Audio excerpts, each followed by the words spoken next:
겸손한 자에게 은혜를 베푸시는 하나님. 자, 이제 말씀을 저도 그렇지만요. 하나님 말씀책, 우리 성경책, 이 말씀책을 이렇게 쭉 읽다 보면은 말씀이 좀 어렵다. 이게 말씀이 저도 처음에 예수 믿고 나서도 그랬지만은 하는 말씀책을 쭉 성경책을 쭉 읽다 보면 말씀 참 이해하기 힘들다라고 하는 크게 한 세 가지 정도의 이유가 있는 것 같아요. 첫 번째 이유는 아무래도 이 말 자체가 좀 너무 우리가 평소에 쓰는 말과 너무 달라요. 그래서 내가 무언가 하기를 원하노니 평소에 우리 이런 말 잘 안 쓰지 않습니까? 그러니까 이런 말 자체가 좀 너무 이렇게 옛날 말 같고 평소에 잘 안 쓰는 말이니까, 그러니까 첫 번째로 그게 성경을 이해하는 데 좀 어려운 부분이 있고요. 그런 부분들이 좀 익숙해지기 시작하면은 두 번째 이유가 좀 있는데, 성경을 이해하기 어려운 이유가 있는데, 그것은 이 성경 자체가 이미 2000년 전 혹은 그보다 훨씬 전에 쓰여지고 또 우리 문화와 상관이 없는 저 유대 문화 쪽이기 때문에 시대도 다르고 배경도 다르고 또 언어도 다 다르기 때문에 일단 그런 것에 대한 사전 지식, 배경 지식, 백그라운드가 좀 있어야 더 성경을 더 깊이 이해할 수가 있잖아요. 그래서 그런 부분들이 없을 때 좀 성경이 좀 어렵게 느껴질 때가 있고요. 하지만 첫 번째, 두 번째는 어떻게든지 시간이 좀 지나고 공부를 좀 하고 성경을 보다 보면 할 수가 있는데, 이 세 번째 이유는 지금까지도 우리 모두에게 저를 포함해서 좀 성경을 완전히 풀리 이해하기 좀 어렵게 만드는 장애물이 아닌가 생각이 드는 것은 이미 우리가 익히 잘 알고 있는 개념들이에요. 그런 것들이 오히려 내 마음속에 자리 잡고 있어서 오히려 성경을 더 깊이 이해하고 하나님 뜻을 이해하는데 좀 걸림돌이 될 때가 있어요. 예를 들어서 이런 것이 있어요. 예수님께서 잡히시던 날 밤에 이제 최후의 만찬 하시기 전에 가룟 유다, 배신하는 그 유다에게 떡을 딱 주시면서 속히 네가 할 일을 하라 하셨어요. 그러고 유다가 그 떡을 받고 나갔단 말이에요. 그러고 성경은 어떻게 표현하냐면 인자가 드디어 영광을 얻었다. 하나님도 인자로 인하여 영광을 얻었다는 표현을 쓰는 거예요. 그때는 단어 영광 자체라는 것이 우리는 영광이 무엇인지 익히 잘 알고 있습니다. 뭐 황제라든지 뭐 대통령이라든지 뭐 높은 사람들 딱 보면은 영광스럽게 보이잖아요. 그런 영광을 우리가 잘 알고 있지만은 그 영광하고 지금 유다가 떡 받고 이제 받고 나간다는 말은 무엇입니까? 이제는 이제 대제사장 무리들이 와가지고 예수님 잡아가지고 십자가 못 박는 건데, 그런 처절하고 비참한 죽음을 지금 눈앞에 두고 계시는 그 상황인데 인자가 영광을 얻었다. 그러니까 이제 이런 부분들이 사실 우리가 좀 이해하기 힘든 거예요. 왜 이게 영광이지? 우리가 성경을 배우고 하나님 말씀을 배울 때 우리의 마음속에 완전히 비어있는 상태라면 그 위에 하나님 말씀을 집처럼 세워가면 됩니다. 하지만 이미 기존에 집이 지어져 있다면 하나님의 말씀으로 집을 짓기 위해서는 먼저 세워진 집을 부수고 허물어 뜨리고 새로운 집을 지어야 되기 때문에 오히려 노력이 2배가 되는 것처럼 영광, 사랑, 오늘 특히 말씀 나누고 싶어하는 겸손, 이 겸손이라는 부분도요, 이미 우리가 여러분과 제가 예수를 믿기 전부터, 성경을 알기 전부터 겸손이라는 것이 무엇인지를 잘 알고 있어요. 겸손의 뜻도 알고 있고 또 뭐 제가 좋아하는 여러 가지 책들을 보면 뭐 삼국지라든지 이런 보면은 이제 겸손한 사람들이 큰 일을 이루잖아요. 굳이 역사 얘기는 하지 않겠지만 하여튼 옛날에 막 자기를 막 교만해가지고 막 자기 힘 자랑하던 사람은 빨리 패망하고, 겸손히 자기를 낮춘 사람들은 오히려 많은 사람들이 모여가지고 큰 일을 이루게 되는 일들이 세상에는 책들도 그렇고 많이 있잖아요. 그런 것처럼 겸손이라면 좋은 것인 줄 알고 있고, 속담에도 변은 이것으로 고개를 숙인다, 우리가 잘 알고 있어요. 그러니까 겸손의 정의도 잘 알고 있고 겸손의 뜻도 잘 알고 있고 겸손한 자가 어떤 사람인지 잘 알고 있기 때문에 일단 기본적으로는 이것은 좋은 것입니다. 이 세상을 살아갈 때 교만한 사람이 되기보다는 겸손한 사람이 돼서 세상에서 말하는 그런 처세술이랄까요? 세상에서 말하는 어떤 그런 겸손한 자가 되면은 오히려 좋은 면이 당연히 있지요. 우리 당연히 그것을 받아들이고 그렇게 살아야 합니다. 하지만 이것을 가지고 성경으로 나올 때 하나님의 뜻을 알려고 딱 할 때는 오히려 그런 나의 선입견이랄까, 나의 기존의 세상의 지식이 하나님의 뜻을 온전히 이해하는 데는 또 때로는 방해가 될 수 있다는 것이죠. 오늘 겸손한 자, 우리는 잘 알고 있어요. 겸손하다라는 것이 무엇인지 잘 알고 있고, 외형으로 행동으로 어떤 자가 겸손한 것인지 말도 좀 가려하고, 좀 주장하기보다는 좀 들으려고 그러고, 남이 강하게 주장하면 뭐 끄덕끄덕 하기도 하고, 좀 이렇게 자기를 드러내지 않는 어떤 그런 모습들, 우리는 잘 알고 있어요. 겸손한 자가 어떤 사람인지. 그러나 성경이 말하는 겸손은요, 그런 외형이나 모습이 아니에요. 성경이 말하는 겸손은 모든 것을 떠나서 오직 하나님이 하시는 말씀에 즉각적으로 순종하고 순복하는 것을 겸손이라고 하는 거예요, 여러분. 겸손의 모습이라든지 뭐 어떤 그런 것들이 있는 것이 아니라, 성경에 보면 제가 예시를 하나 들어볼게요.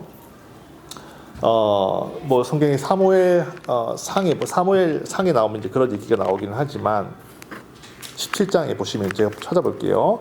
사무엘상 17장을 보시면은 이런 말이 나옵니다.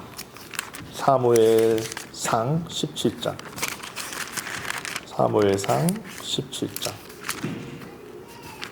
잘 아시는 이야기입니다. 다윗과 골리앗의 싸움이에요. 근데 골리앗이 이제 이방인인데요. 이제 하나님의 이제 군대 앞에 와가지고 막 하나님을 욕을 하면서 막 너네 하나님 살아계시냐, 너네 하나님 어디 있냐, 지금 너네가 죽게 생겼는데 막 하나님에 대한 욕을 막 하니까 소년 다윗이 이제 이런 말을 합니다. 17장 26절에 보시면은 다윗이 곁에 서 있는 사람들에게 말하여 이르되, 이 블레셋 사람을 죽여 이스라엘의 치욕을 제거하는 사람에게는 어떠한 대우를 하겠느냐? 이 할례받지 않은 블레셋 사람이 누구이기에 살아계시는 하나님의 군대를 모욕하겠느냐? 이런 말을 한단 말이죠. 그랬더니 그 말을 들은 다윗의 형이 이런 말을 합니다. 28절에 큰 형 엘리압이 다윗이 사람들에게 하는 말을 들은지라 그가 다윗에게 화를 냈다는 거죠. 노를 바라여 이르되 네가 어찌하여 이리로 내려왔느냐? 들에 있는 양들은 누구에게 맡겼느냐? 가서 네 일이나 똑바로 하라는 얘기죠. 나는 내 교만과 내 마음의 완악함을 아노니, 이렇게 말을 하고 있단 말이죠. 그러니까 엘리압, 즉 다윗의 형이 보기에 지금 골리앗은 엄청 키가 큰 뭐 서장훈이나 어떤 그런 야오밍 같이 키가 큰 장사 같은 사람이에요. 뭐 그런 최영만 같은 그런 사람이죠. 근데 소년 다윗은 조그마한 사람이 막 와서 이렇게 막 다윗이 골리앗 안 죽이냐 막 하니까 누가 막 이게 막 골리앗 이렇게 하나님 살아있는 하나님 군대 모욕하느냐 이렇게 얘기를 하니까, 우리가 알고 있는 어떤 겸손의 모습과는 상당히 달라 보여서 엘리압도 보기에 네가 마음이 교만해가지고 세상 알지도 못하면서 말이지 골리앗이 누군지도 모르면서 네가 이제 큰 소리 빵빵 치고 마음이 교만해가지고 네 할 일 양치기라 똑바로 할 것이 와가지고 왜 이런 짓을 하느냐라고 본단 말이죠. 그러니까 그러나 하나님이 보시기에는 엘리압이 교만한 사람입니까? 다윗이 교만한 사람입니까? 엘리압이 교만한 사람이라는 거예요. 다윗은 겸손한 사람이라는 거예요. 왜냐하면 하나님께서 이스라엘을 지키시고 저 블레셋 사람들을 멸하기로 작정하신 그 하나님의 뜻이 있는데, 그 뜻과 합한 것이 겸손한 것이지, 사람들이 보기에 소리를 지르고 말도 안 되는 무모한 일을 하고, 어떻게 보면 우리가 기존에 알고 있는 겸손한 모습과는 좀 다른 모습이라는 거예요. 다윗의 모습. 그렇기 때문에 엘리압은 다윗을 판단하는 것이 교만한 것이라고 판단하지만, 이것은 교만이 아니라는 것입니다. 모든 것을 다 빼고 하나님 앞에서 겸손하다라는 것은 바로 말씀 앞에 즉각적인 순종, 바로 그렇게 하는 사람이 겸손한 자라는 거예요. 그래서 오늘 야고보서 말씀에 우리가 여기 나와 있죠. 야고보서 말씀에 그러므로 일러스되, 이거는 잠언의 말씀을 인용하는 것입니다. 잠언 말씀을 인용하는 거예요. 야고보가 하나님이 교만한 자를 물리치시고 겸손한 자에게 은혜를 주신다 하였으니까, 그러니까 여기는 영어 성경에는 therefore 없지만 실제 성경에는 therefore라는 뜻이, 그러니까 여기 보면 then 있죠. 그러니까 therefore, 그러니까 이유라는 거예요. 그렇기 때문에 하나님이 은혜로운 사람이죠. 겸손한 사람에게 은혜를 주신다고 하였으니까, 그렇기 때문에 너희들은 하나님께 복종이 된다는 거예요. 왜냐면 이게 바로 겸손한 자라는 거예요. 겸손은 외양도 모습도 저 이거 못해요. 이거 제가 이거 못한다니까. 이렇게 겸손의 외형을 떠는 사람이 아니라 진짜 성경이 말하는 겸손한, 즉 은혜 받기에 합당하고 하나님께서 진짜로 도와주시는 분은 어떤 사람이냐, 바로 하나님의 말씀이 딱 임할 때 즉각적으로 순종하고 복종하는 사람이 겸손한 사람이라는 거예요. 우리가 오늘 이거를 정말 알아야 됩니다. 누가 겸손한 사람인가? 말씀이 임할 때 즉각적인 순종한 사람이에요. 우리 오늘 그거를 볼 건데요. 성경에 보면은 가장 온유하고 겸손한, 물론 예수님이시죠. 당연히 겸손해야 하는 예수님인데 그 예수님을 보기 전에 말이에요. 성경에 보면은 겸손의 가장 예수님의 모습에 가장 가깝게 간 자라고 이렇게 기록된 사람 중에 모세라고 했던 모세라는 사람이 있어요. 우리 모세. 그러니까 모세는 주변의 그 어떠한 사람들보다도 온유, 겸손이라는 뜻인데요. 그 겸손함이 가장 뛰어나다라고 성경이 자기 스스로 그렇게 기록을 했어요. 모세가 신명기에 본인이 아주 부끄럽지도 않나 봐요. 자기가 가장 온유한, 주변에서 내가 제일 온유해, 내가 제일 겸손한 사람이라고 하나님이 그랬어라고 자기가 기록을 했어요. 근데 모세가 온유하고 겸손하기는 했는데요, 그가 그렇게 온유하고 겸손한 사람이 아니었어요. 우리가 오늘 그걸 볼 건데요. 출애굽기죠. 출애굽기 3장을 제가 한번 볼게요. 한번 성경 있으신 분들은 같이 보면 좋을 것 같아요. 출애굽기 성경 맨 앞에 보시면 출애굽기 3장에 이제 이런 말씀이 있어요. 자, 배경 설명 잠깐 드리면, 이제 모세는 이집트의 왕자였다가 이제 어떠한 일로 인해서 결국에는 이집트를 떠나서 도망 나와서 미디안 광야 40살에 이제 이집트를 떠나서 40년 동안 미디안 광야에서 양치고 소치고 똥치우고 하는 그런 시골 촌할아버지로 그렇게 80살이 될 때까지 그렇게 살았어요. 이제 그러다가 80살이 된 모세를 하나님이 부르셔서 자기의 백성 이제 히브리 사람들을 구원하기로 결정하셨어요. 하는 뜻이 그래요. 그 상황인 거죠. 그래서 하나님이 모세를 불러서 이제 말씀을 하시는데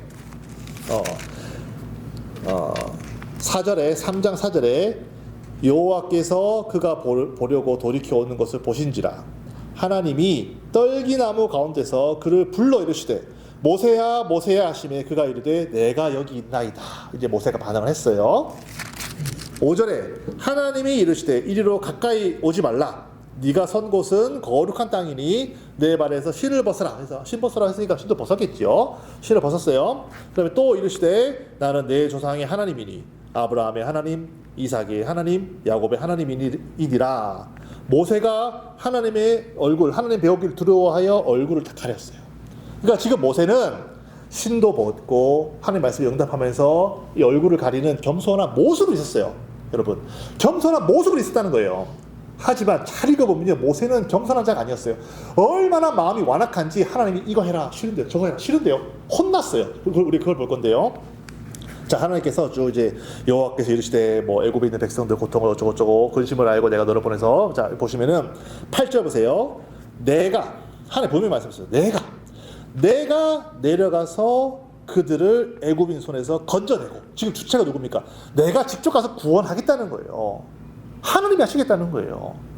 그래서 내가 너를 보낸다라고 하는 거예요. 그래서 이제 가라. 이스라엘 9절에 이스라엘 자손의 부르짖음이 내게 달하고 애굽 사람이 그들을 괴롭히는 학대도 내가 보았으니 10절 이제 내가 너를 바로에게 보내어 너에게 내 백성 이스라엘 자손을 애굽에서 인도하여 내게 하리라. 지금 하나님께서 본인이 당신께서 직접 하시겠다고 하시고 내가 너를 보낸다라고 했어요. 그럼 모든 책임과 모든 하실 일은 하나님이 하시는 거잖아요. 그런데 모세는 그 마음속에 교만함이 있는 거예요. 싫다 이거예요. 왜? 내가 뭐라고? 겸손해 보이지만 교만한 거예요. 왜냐면 세상에서 보기에는 겸손해 보이는지는 모르겠으나 하나님 앞에서는 상당히 불순종하는, 순복하지 않는 교만한 사람인 거예요. 그래서 13절에 모세가 하나님께 아뢰되 내가 이스라엘 자손에게 가서 이르기를, 지금 핑계를 대는 거예요. 가기가 두렵고 무섭고 싫은 거예요. 믿음도 없고 자기는 그런 어떤 하나님 말씀에 즉각적으로 순종하는 겸손함이 여기는 없는 것이죠. 그러니까 자꾸 핑계를 대는 거예요. 내가 이스라엘 자손에게 가서 이르기를 너희 조상이 하나님이 나를 너에게 보냈다 하셨다 하면 그들이 내게 묻기를 그의 이름이 무엇이냐 하리니 내가 무엇이라고 그들에게 말하리까.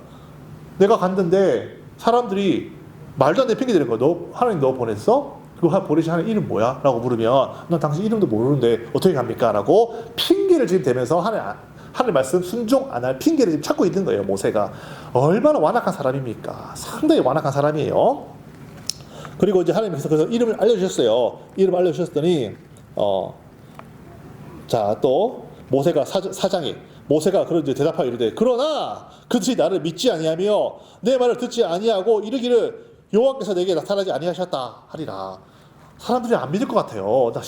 하나님께서 이름 알려주셨어요. 그러면 하나님 이름 뭔지도 모르는데 어떻게 합니까? 하나님 이름 알려주셨어요. 그래 막 말씀하셨어요. 그랬더니 그러면 또 가기 싫으니까 또 하나님 싫은데 반대하는 거예요. 나 싫어요 하나님. 하나님이 나한테 나타나지도 않았다고 그들이 말하면 전 뭐라고 그럽니까? 하나님께서 또 이렇게 뭐 손 넣어봐라, 뭐 뱀 지팡이 해봐라 각종 이적들을 보여주셨어요. 그래가지고 하나님이 나와 함께 하신 증거가 뚜렷하게 나타났어요.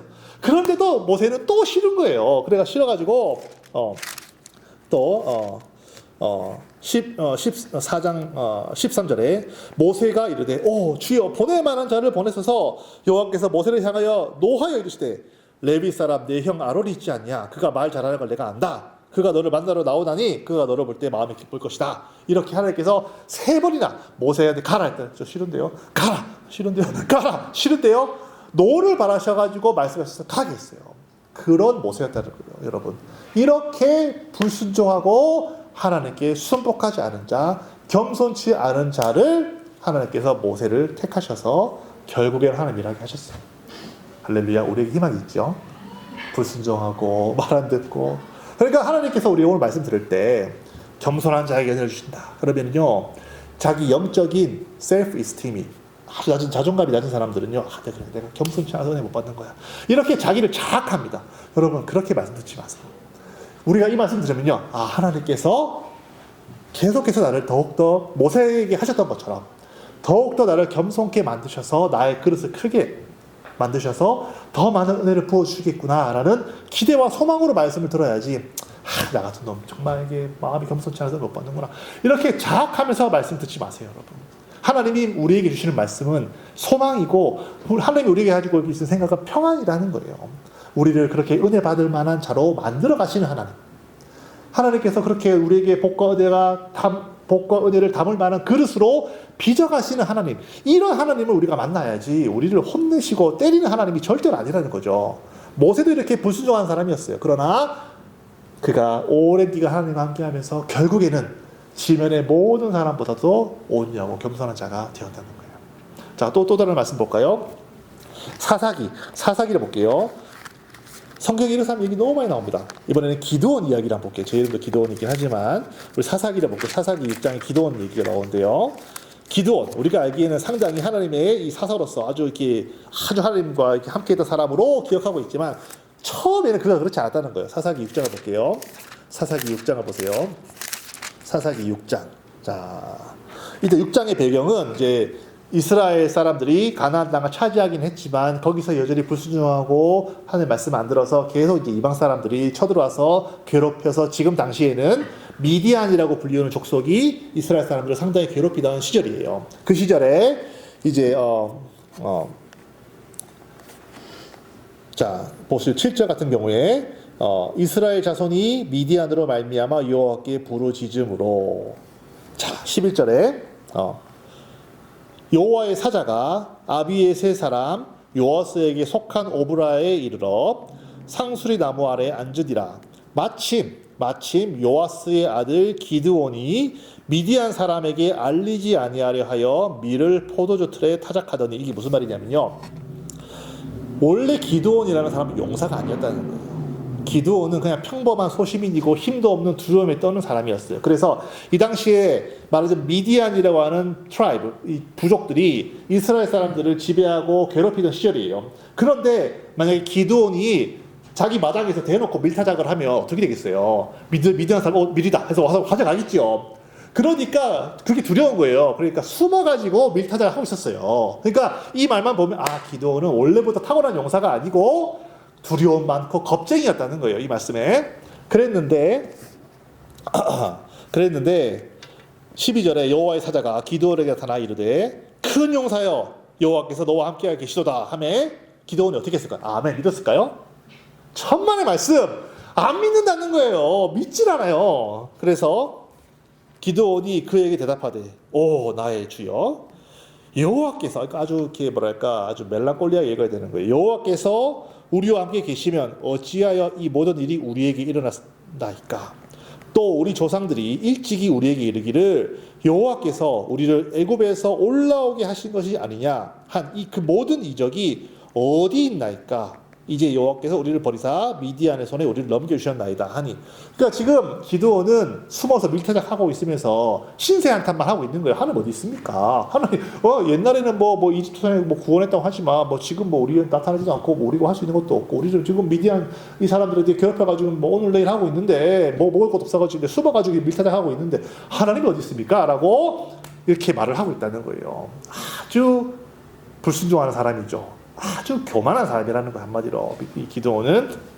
그래가지고 뭐 너를 그래서 14절에 여호와께서 그를 향하여 이르시되 너는 가서 이 너의 힘으로 이스라엘을 미디안 손에서 구원하라.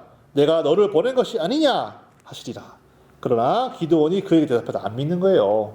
오 주여 내가 무엇으로 이스라엘을 구원하리까. 보소서 나의 집은 므낫세 중에 극히 약하고 나는 내 아버지 집에서 가장 작은 자이다. 나는 아버지 집 정말 약한 집안의 그 집안의 제일 약한 사람입니다. 겸손의 모양은 있지만 그 마음속 깊은 곳에서는 어떻습니까? 얼마나 하나님 말씀 안 믿고 불순종해서 교만함이 가득하는 거예요. 이게 바로 교만한 자라는 것. 성경이 말하는 것은 겸손의 모양이 있습니다. 지극히 작은 자입니다. 저 아무것도 아닙니다. 하지만 그 마음속 깊은 곳에서는 불신앙, 하나님의 말씀을 털끝만큼도 믿지 않는 이 불신앙이 있는 거예요. 이게 바로 교만한 사람이라는 거예요. 교만한 사람. 교만한 사람은 어떻게 합니까? 하나님 대적하시다고 했어요. 그렇지만 우리는 겉으로 보이는 모습만 보고 저 사람 겸손한 사람이야. 하나님 이렇게 겸손한데 은혜를 주실까?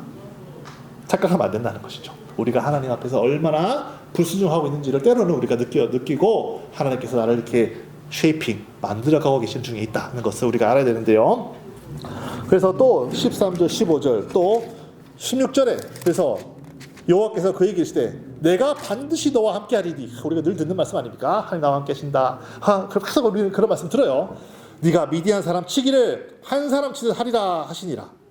17절 기드온이 그에게 대답하되 만일 내가 주께 은혜를 얻었사오면 나와 말씀하신 이가 주 되시는 표징을 내게 보이소서. 그러면 당신 말씀이 정말로 사실이라면 나한테 이적, 표적, 확증을 달라. 이제 그렇게 이제 요구를 하는 것이죠. 그래가지고 뭐 제사 지내고 뭐 이거 염소 새끼 준비해가지고 뭐 저거 다 합니다. 그랬는데 이제 자 그날 밤에 25절도 볼게요. 그날 밤에 여호와께서 기드온에게 이르시되 내 아버지에게 있는 수소 쭉 준비해서 이제 어쨌든 간에 둘째 수소를 끌고 와서 내 아버지에게 있는 바알, 즉 우상 제단을 헐어버려라. 25절에 그 곁에 아세라상을 찍어라. 한마디로 우상의 제단을 다 파괴해버려라. 이렇게 기드온에게 얘기를 했어요. 내가 너와 함께하니까 그렇게 하라. 그렇게 얘기했어요. 기드온이 순종했을까요? 하기는 했는데 27절에 이에 기드온이 종 10사람 데리고 여호와께서 그에게 말씀하신 대로 행하기는 했는데 그의 아버지 가문과 그 성읍 사람들을 두려워함으로 낮에 행하지 못하고 밤에 했다. 그러니까 하나님의 말씀이 있으니까 하기는 해야겠는데 어떻게 하지를 못하고 대놓고 하지를 못하고 그러니까 슬금슬금 가가지고 밤에 우상의 제단을 이렇게 뒤엎었다. 이렇게 성경 기록하고. 그러니까 이 말씀은 뭐냐면 이 하나님이 택하신 이 기드온이라는 사람은 원래부터 용사가 아니었다는 것. 의심 많고 겁 많고 꽤 많고 하나님 말씀 순종하는 것도 같지만 세상과 어느 정도 타협을 할 수 있는 그런 사람이었다는 거예요. 그렇게 우리를 불쌍하게 보시는 것이죠. 그러니까 기드온도 그런 사람이었다는 것이죠. 그래가지고 어쨌든 파괴를 하고 어쩌고저쩌고 해서 뭐 문제가 쭉 있다가 또 이제 결국에는 이제 하나님께서 기드온을 써서 이제 미디안 사람 치러 가는데 이제 미디안 사람들에 대한 원망이 심하니까 많은 이스라엘 사람들이 와서 이제 기드온 따라서 가려고 해요. 그때 하나님께서 사람 너무 많다. 10,000명, 20,000명 되니까 너무 이것 빼고 저것 빼고 다 빼고 왜? 그렇게 빼서 하나님이 기드온으로 하여금 내가 10,000명, 20,000명이나 되는 군사를 이끌고 미디안을 쳤다라고 해서 나 스스로의 마음, 원래 마음이 교만한 사람은 겸손의 모양은 있지만 여러분 잘 들어보세요.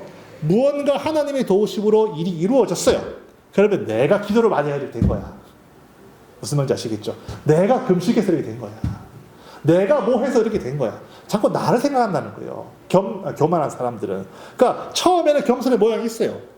겸손의 모양이 있어요. 하지만 그 마음속 깊은 곳에 교만한 사람들은 어떻게 해서 하나님께서 뭔가 이루어 주시면은 내가 기도 많이 해서, 내가 금식 많이 해서, 내가 헌신 많이 해서, 내가 열심히 순종해서 내가 다 내가 했다는 거예요. 이렇게 되지 않게 하시려고 하나님이 기도하나 10,000명 너무 많다. 5,000명 너무 많다. 1,000명 너무 많다. 오직 300명만 데려와. 그래서 기도원의 300명사 여기서 나온 거예요, 여러분. 오직 300명만 가지고 어떻게 그 미디안의 수많은 구대를 물리칩니까? 그러나 사람의 손으로 한 것이 아니라 하나님 손으로 했기 때문에 그가 그것을 보고 하나님이 하셨다는 사실을 그제서야 깨닫게 되는 것이죠. 기도원이 원래는 교만하고 원래는 정말 말 안 듣고 불순종하는 사람이었지만 하나님께서 세세하게 차근 이끌어 주셔가지고 그로 하여금 겸손하게 하나님 만드셨어요. 모세도 마찬가지. 모세도 처음에는 하나님 갈 사람 보냈어요. 나 말 못합니다. 나 안 됩니다. 왜 갑니까? 안 돼요. 하던 모세를 하나님께서 차근 40년 동안 이끌어 주셔가지고 지면에 그 어떤 사람보다도 가장 온유한 사람으로 하나님 만들어주셨어요. 온유한 사람, 겸손한 사람이 되어야만 하나님께서 그에게 정말 말로 다 할 수 없는 은혜를 베풀어 주시는 것이죠. 그래서 여러분 오늘 말씀의 이 결론이 무엇입니까?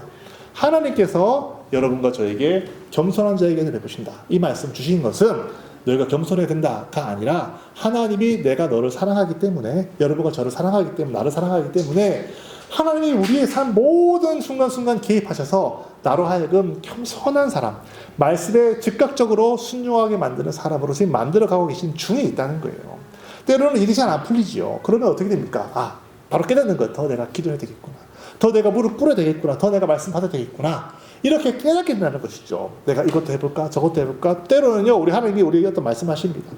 어떤 말씀을 딱 하셨는데 우리 마음에 그것이 fully 100% 그것이 확실히 안 되는 거예요. 그래서 말씀이라는 건 알겠지만, 내게 주신 말씀이라는 것을 알겠지만 내가 100% 확실히 되지 않기 때문에 때로는 좀 이렇게 뭉기적 이제 순종 안 하고 이렇게 앉아 있단 말이에요. 그럴 때도 하나님께서 또 치셔서 또 일하게 만드시죠. 그러니까 이런 모든 과정들을 통해서 우리가 어떤 사람이 되냐, 결국에는 이전보다 더 내가 하나님 말씀에 더 잘 귀 기울여서 그 말씀하시는 순간에 즉각적으로 순종하게 되는 그런 사람으로, 즉 겸손한 사람으로 되어간다는 거예요.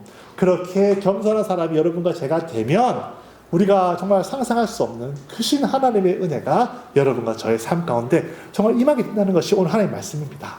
여러분, 겸손한 자 어떤 사람인지 아시겠죠? 눈에 보이는 겸손은 다가 아니에요. 모세도 신발도 벗고 얼굴도 가리고 할 거 다 했습니다. 그러나 그는 교만한 사람이었다는 거예요. 눈에 보이는 외양이 중요한 것이 아니라 정말로 내 마음속에 하나님의 말씀이 내 현실보다도 더 위에 있다. 하나님이 하시는 말씀만이 나를 정말로 움직일 수 있고 그 말씀이 있을 때는 번개보다 더 빠르게 순종할 수 있는 그런 자가 내가 되어가고 있다는 것. 그런 기대와 그런 소망이 오늘 하나님 여러분 저에게 주시는 말씀입니다. 오늘 지금 나의 모습 때문에 불만 가지고 불평하고 자학하지 마세요. 전혀 그럴 필요가 없어요. 우리는 하나님의 사랑받은 자녀라는 거예요. 그분이 여러분을 잘 만드셔서 하나님의 그 크신 은혜, 크신 복을 온전히 담을 수 있는 귀히 쓰시는 그런 그릇들, 큰 그릇들로 만들어갈 우리 그 하나님을 바라보고 믿고 감사하고 찬양합시다. 우리 한 주간 그런 하나님께 항상 감사할 수 있는 여러분과 저가 되기를 예수님의 이름으로 축원합니다. 우리 시간 우리 기도합시다. 우리 시간 기도할 때는 그래서 주여 내게 정말 말씀하실 때 주여 내가 그 말씀에 즉각적으로 순종하고 반응하여서 하나님이 보시기에 겸손한 자, 하나님이 보시기에 정말로 겸손하고 온유한 자가 될 수 있도록 나를 인도하여 주시옵소서. 그 모든 과정 가운데 지금 내가 있사오니 그것 또한 감사합니다. 주여 정말 감사합니다. 우리 그것을 위해 다 같이 시간 기도하시겠습니다.